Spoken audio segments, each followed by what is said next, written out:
Hello, I'm David. Hi, I'm Julie. So now we're going to do a review of Minecraft Portal Dash, a cooperative Minecraft board game. Hopefully you've had a chance to check out our how to play and playthrough. Now this is ages 10 and up, 1 to 4 players, and takes about 60 minutes. Now this is the second or third in this series. This came out at the same time, and you can check out our how to play and review of Heroes of the Village. And then we do have a video on the original, their first edition by Ravensburger, Builders and Biomes. So it is cooperative, and we're going into the portal. Our son told us about that, how that works. So that's going to give us a quick little overview of how to play. There's a lot of detail here. If you watch how to play and playthrough, it takes about 20 minutes to explain the game. But it's better than reading the 16-page rulebook. Now this is multi-language, so this looks really thick. Okay. Normally this tile right here and the end tile would be flipped over. They are to be discovered, but it's always the same end tile where you're going to fight the boss. Now the object is each character will start on this little beginning tile right here, and there will be mobs generated on this tile, and then when you flip up this one, each mob spawn square here will get a mob. And we have to solve 3 piglin puzzles, so to speak. Now this is the 1 to 2 player version. This is the 3 to 4 player version. There's actually less you have to fill in. But on this task we have to fill in 3 blocks here of one color, 3 blocks of one color, 3, 4, and then 5. Now it could be 3 red and 3 red, or 3 black and 3 gold. But the point is that it has to be 3 of a kind, 3 of a kind, 3 of a kind, 4 of a kind, and 5 of a kind. And you got to fill in those piglin tasks before, in order to reveal this last tile, because like I said, it would be upside down. And then you can face the final boss to win the game. And they recommend playing with the wildfire boss.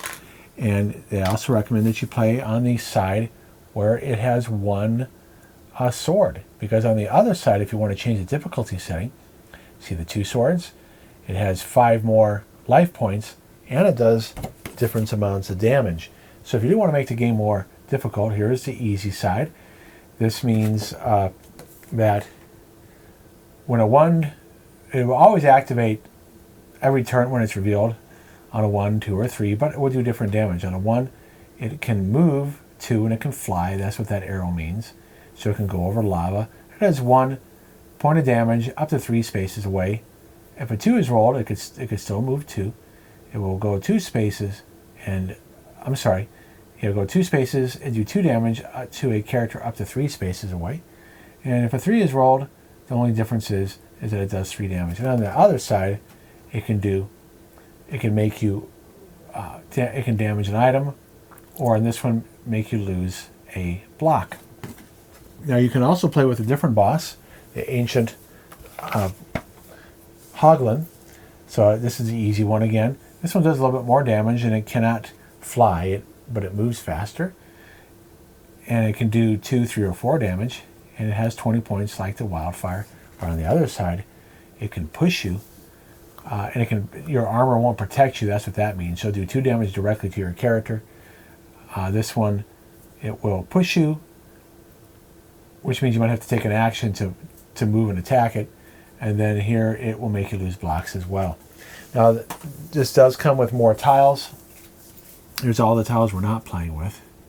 So because like I said, this tile right here would be flipped over in the middle right here. So it would be like that. Okay, and then you flip it over. There's also 2 other characters and more life trackers.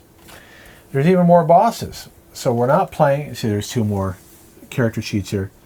We're not playing with, I gotta make sure I do the vocabulary here. For you, no, that's okay, because it'll probably slip.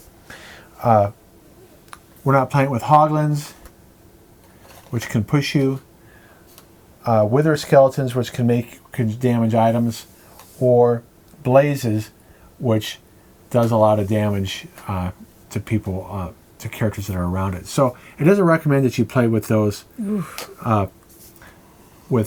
bosses for the first adventure, but you can. Instead, we're playing with, for the again, they describe in the rules which one you should play with first. You play with magma men, gas, and enderman. And if you want to know how to read a character here, it says that die tells you when it activates, because it's a 6-sided dice with 2 1s, 2 2s, and 2 3s. So it's really a 3-sided dice with numbers repeated twice. It has 2 life points, and it moves 2, and it does 2 damage to a character that it's adjacent to, because it only does melee attacks. And then here's the gas. They can fly, so they can go over lava. And it's immune to melee weapons. It has 2 health, but it has a ranged attack. That's what that 2 means there. And does 2 damage. The Endermen are immune to ranged attacks, have 3 health, so they're more difficult. Because when you attack a mob, you must do 3 damage, 3 or more damage. Otherwise, it survives. If I do 2 damage, you don't keep track of it. It regenerates from round to round. It moves 5 and does 2 damage. Some of the things that happen on the board here, you'll have treasure chests that we place here where this cube is.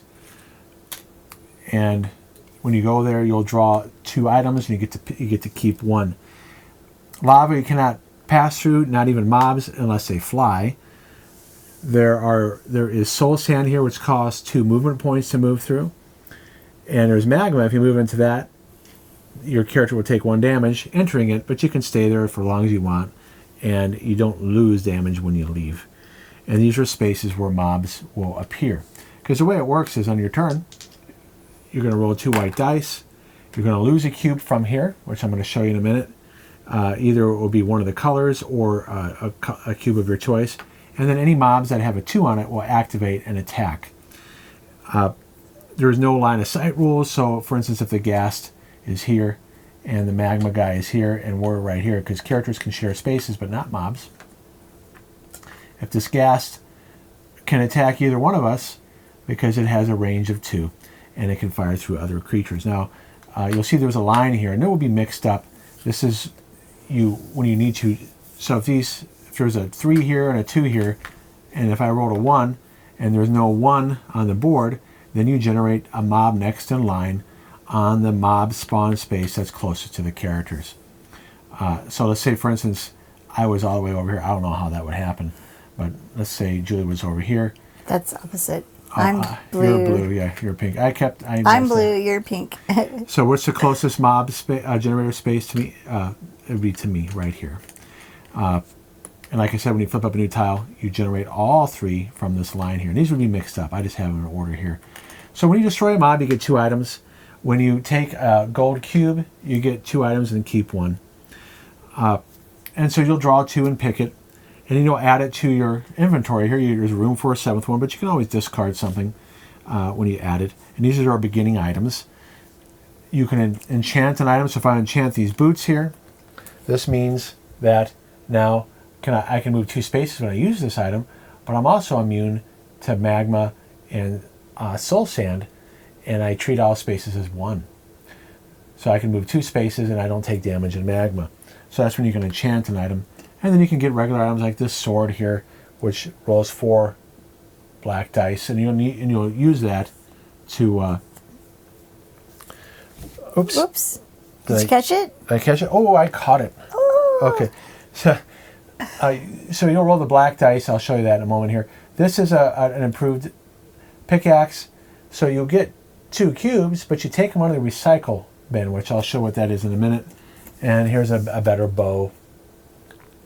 So actually, it enchants a regular bow. So if you have it with this bow here, normally your regular bow does 2 black dice of damage, but here it does +1. So now it's 3 black dice, and its range is extended by 1. So now you can hit a mob up to 4 spaces away. So some of the things regular items you can find. You see there's netherite items here. You get netherite items, and by the way, see this comes off right here. And you have a cube, and I'll show you what you do with the cubes in a minute.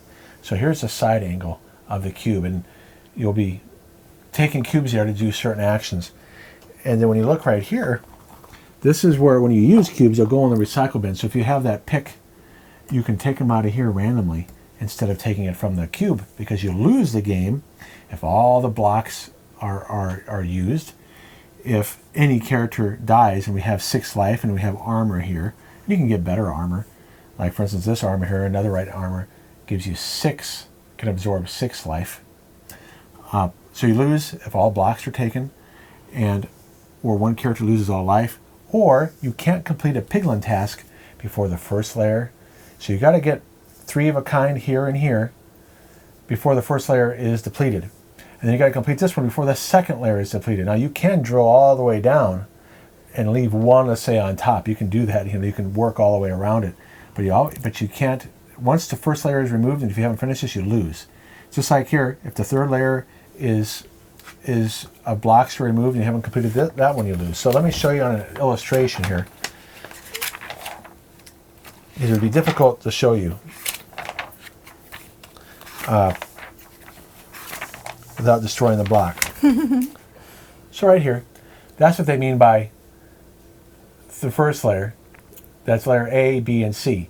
So you have to complete the first piglin task before all of A is done. You can still drill down into B, C in the lower layer, as long as there's at least one block left on A. Okay. So lose life, all blocks are depleted, or you don't complete the 3 piglin tasks when layers are removed. So you can get netherite items, which are superior in many ways. For instance, this sword right here allows you to roll 6 black dice, attack dice, and you can re-roll any ones that you want one time. Now, how do you get those in there? Well, you got to use a black block. You spend it. So if I were to spend it, it goes in the recycle bin there, and then I put it in here with the first 5. 1, 2, 3, 4, 5. I mix it in, and then hopefully whoever kills the next mob, or you mine a gold block to get 2 items. Okay, so we know it's in the top 6, so one of us is going to get it eventually. So let's say I mine that gold block, I pick the first 2. I didn't get it, and I can keep one of these. But it's somewhere in that stack. Now, how does combat work here? You'll see the dice have, there's 1, 2. There's 2 blanks. And there are 3 1s. So if I would have rolled, say I did get that, I have another one right here. What did I put in there? I put in the armor. I didn't put in the sword. Say I did have the sword.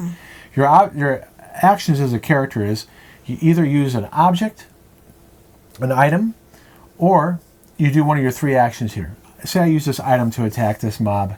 We're both sharing the space. We're going to attack this. Well, that gas is immune to melee. So let's say I attack this magma. Now this would be overkill because it has 6. It only has 2 life. Yeah, that's a good right thing. there. I definitely got it. But it would have been great to use that against the boss. Yep. So this guy would be gone, and I get 2 items, and I already got those 2. Maybe another turn. See, at some point I'm going to get that. Julie or I will get that netherite item, and it was down on the last 6 there. And when you use an item, it goes down, and you'd have to repair it to get it back again. So I got the 6. I could remove any item I want to put it in my inventory. So what are the 3 actions you can do? Well, there's 2 main actions. You use an object, or you can mine 1 block, or move 1 space, or repair an item. So let's talk about if you use a block. And it has to be something you can access on 2 sides. So for instance, I cannot get this gray block right here because there's only one side showing, but I can get that brown and that gray. I can get this red right here. I can get that black, that red, and that gold. But I can't get any of these right here. So whether or not I use a pickaxe to get 2 blocks, and there's some pickaxes allow you to get 3 blocks, or I use an action to get a block. Red allows you to repair, heal the health of 1 player. It could be me or Julie. Choose 1 player to repair all items. So that's what's nice about this. I can mine blocks and help out another character. Mm-hmm. Gold, you saw how I used that. You get to draw 2 items and keep 1. The black is you shuffle another right item into the top 5 item tiles, and eventually you'll find it. And then brown, you can mine to cover up a hazard. You can, for instance, say we don't want to go this way. We want to go across right here. We can cover up that lava and travel across it as a 1 movement action. So eventually your objects will be used, and then you're going to want to mine a gray cube to repair them all. And damage comes off your armor first, and when you repair it, you get that health back on it.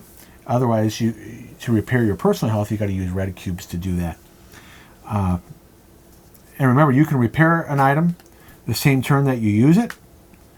So let's say I wanted to attack with my bow. I can do an action here to repair it and then use it, and then I would be done because you only get 2 actions. But so that's why sometimes you use the gray cubes, because if you have a lot of items to repair, it repairs them all at once, and then you can use one of them if with your second action. So that was a quick overview. They have options for you to add more difficulty, like I talked about, with making the bosses harder, or you can make it easier on yourself by adding better objects and things like that. So let's take a look now at our review. Okay, and I always go first, so I'm going to give you my positives, negatives, and neutrals, and then David will give his, and then we will tell you how we rated it on the BGG scale. So I thought this was a very fun cooperative race game. I enjoyed it very much. The playtime isn't too bad with 3 players. It does go pretty fast. You'll see on our how to play and playthrough that it took a long time, but as David mentioned in the beginning, it took him about 20 minutes just to really thoroughly explain how to play the game. Well, it did take 30 minutes showing everything on camera with 2 players, and I think it probably would have only taken 20 minutes. Yeah, maybe. Yeah. The computer players might like it a little bit more than the Heroes of the Village game, which we also did how to play and play through on. So if you're not too sure, so Julie's comparing it to this one. Mm-hmm. This is basically a tower defense game where the mobs are coming down and trying to destroy your village. This is definitely more of an adventure mode. Yes, definitely. And I think it's more, I think they might enjoy it more. I don't remember what else I said. Oh, and my other only neutral is it can get frustrating with the dice rolls because on both ends. Because if you don't roll well, you might not destroy a mob, and then if you don't roll this well, you might activate say there was a bunch of mobs here with 3s on it. And they all come after you. They all come after you if you roll a 3. Or if you're losing resources that you want to use. Like say you keep on rolling red and you're running out of red to heal. Is that what you're talking about? It's exactly what I meant. Thank you for helping me explain it better. Okay. Well, yeah, because I said something similar. Oh, okay. Okay, so yeah, it is a fun cooperative arcade-like RPG. Oh. In other words, in the vein of like Diablo, for those of you who know the Blizzard game. It's definitely you're running through a side scroller or a tilt overview of your character going against bad guys. You're picking up items. And you're enhancing your character through items to get to the boss.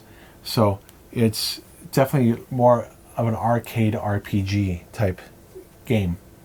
Now our son, who's played Minecraft, says there's not too much crafting going on. Okay, so that would be hard to simulate on a board game with these pieces anyways.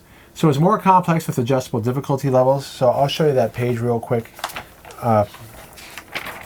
It talks about it. Let me, where was that at? So it talks about it here on the last page. How you can make it easy, harder, things like that. So that's good in that regard. However, it's not so difficult. This is, additional levels. Here's the other page too. So it talks about additional levels right here. We have won it on the most difficult level, but that was 2 players. And when we tried it with 3 players, we lost because we had bad dice rolls. And that's why Julie was talking about how it can be swingy. Yep. So it is accessible compared to other adventure games. So there's some some board games out there that are so fiddly. This isn't easy to learn for people who are not used to board games. But if you've played board games, you can get through this. This is not a problem. But there are some board games that are so complicated that try to simulate an adventure RPG like what this does, that I won't play because, one, I don't want to read a 30-page rule book, and then play it for 3 hours. No. So this is what I mean. It's more accessible. Yeah, there is a little bit of barrier if you're not used to playing games, that this can seem intimidating. But it's more accessible than other role-playing board games. So it's strategic with some tense decision-making. So when you watch the playthrough, we'll be talking about, okay, should I repair my objects? Should we use... Because what happens is you'll see it, this pile will get down. And you're worried about, are we going to have enough blocks left to finish the game? Will we lose because we run out of blocks? Or how far do we push into the map?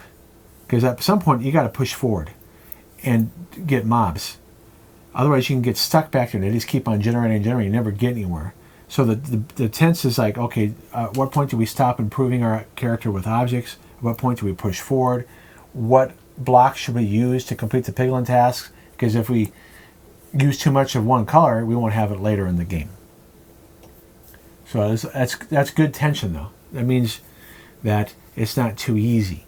And like what Julia said, is swingy dice rolls and draws, because you could draw objects here you don't need or want to use. And then it's average component quality. The blocks are good, are great quality, nice wood blocks. But in order to do this many pieces at this price point, they're not the thickest. They're okay. And the player boards are paper thin. This is thick enough to run through printers. Okay. So, and same quality thickness here. So it's average. It's not the best quality, but if they would have made it higher quality, it would probably cost more than what people would want to spend. So neutral is inspired by Minecraft. Well, duh, right? Well, because it's not an exact, it's not faithful enough to Minecraft for some Minecraft players might be like, yeah, it's cool, but it's missing this, and this from the game. So that's why I say it's inspired by it. So just realize that you may want to show that Minecraft player in your life the playthrough and say, hey, does this look like something you'd want to play? Because it would be disappointing for you to buy this, learn it, set it up, and you're like, I don't really care for it. True. Now, if it was a $10 game, I'd be like, yeah, no big deal, right? But it's not. It's not. And the time that you're going to invest to learn it and play it, it would be disappointing if you didn't know if that Minecraft player was going to enjoy it. Now, our son who plays Minecraft, he said it was cool, but he also said it's not.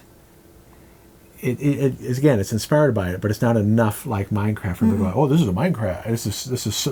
This is so much like Minecraft. No, it's not. No.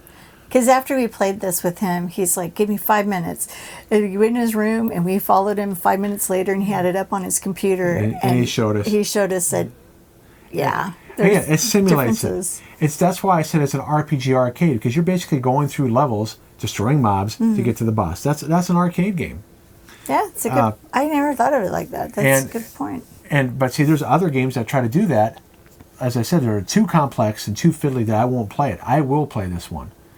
And the mechanic here of the blocks, where it's a timekeeper, where you got to worry about running out of blocks, and you got to decide how you're going to use them to get through the map. It's well done in that regard. But again, you got to ask that Minecraft player in your life, is this something they're really going to want? Exactly. All right, so here we go. Here is our... Okay, I said 7. Usually willing to play, and David enjoyed it way more and would suggest it. I would suggest this because we can get the feel of playing an arcade RPG game without it taking 3 to 4 hours and without me reading a tome and dealing with a whole bunch of fiddly rules. It will give me the same feeling, because I have designed video games. Yes, when we used to have shareware was a thing on the computer back in 1989 to about 92. And the programming friend that I had, this is up our alley. This is the kind of games we designed, where they were like, for those of you, I'm going to use the term ultimate. That's the game Ultima. It was a similar kind of thing. You see your character, and you move around and you attack things, and you pick up the objects and you use them. So that's why I said that it very much reminds me of that, without it being too complex or fiddly.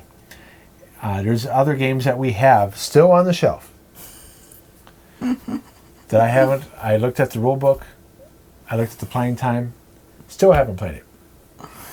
A couple of, and it's like, I don't want to deal with it. But this one, I would take off. And it's, out of the three here, I would play this one over Builders and Biomes because that's competitive. I'd rather play a cooperative game with Julie.